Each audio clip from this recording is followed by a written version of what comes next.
নিজেদের ৯ দফা দাবিতে অনড় থেকে তা আদায়ের লক্ষ্যে নতুন কর্মসূচি দিয়েছে বৈষম্য বিরোধী ছাত্র আন্দোলনের নেতারা। কি সেই ৯ দফা জানিয়ে চলছে নানান আলোচনা, তাই জানাবো আজকের এই ভিডিওতে। রাজনৈতিক অঙ্গনের নানান ইতিহাস ও তথ্য পেতে আমাদের চ্যানেলটি সাবস্ক্রাইব করে বেল বাটনটি প্রেস করে রাখুন। বুধবার ২৪ জুলাই দেশের বিরাজমান পরিস্থিতি নিয়ে বৈষম্য বিরোধী ছাত্র আন্দোলনের ৫২ সমন্বয়কের যৌথ বিবৃতি এই কর্মসূচি দেওয়া হয়। তাদের নতুন কর্মসূচি হল বৃহস্পতিবার ২৫ জুলাই দেশব্যাপী গণসংযোগ করবে বৈষম্য বিরোধী ছাত্র আন্দোলন।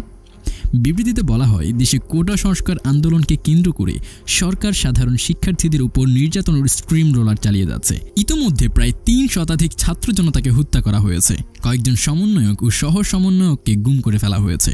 সমন্বয়ক আব্দুল হান্নান মাসুদের পাঠানো ও যৌথ বিবৃতিতে আরও বলা হয়, জানালার পাশে পড়ার সময় কোমলমতি শিশু সামিরকে হেলিকপ্টার থেকে গুলি করে হত্যা করা হয়েছে। এই অবস্থায় আমরা দ্ব্যর্থহীন ভাষায় বলতে চাই, শুধুমাত্র আদালতের রায় ও প্রজ্ঞাপন দিয়ে কোটা ব্যবস্থার সংস্কার করে সরকার দেশব্যাপী চালানো গণহত্যার দায় এড়াতে পারে না।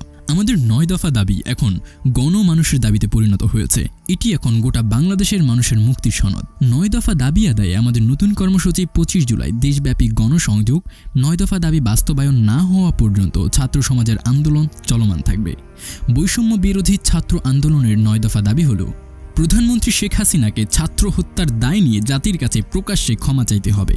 আইনশৃঙ্খলা রক্ষাকারী বাহিনী ও আওয়ামী সন্ত্রাসী কর্তৃক ছাত্র হত্যার দায় নিয়ে স্বরাষ্ট্রমন্ত্রী আসাদুজ্জামান খান কামাল, সড়ক পরিবহন ও সেতুমন্ত্রী ওবায়দুল কাদের, শিক্ষামন্ত্রী মহিবুল হাসান চৌধুরী নওফেল, আইনমন্ত্রী আনিসুল হককে মন্ত্রী পরিষদ ও দল থেকে পদত্যাগ করতে হবে।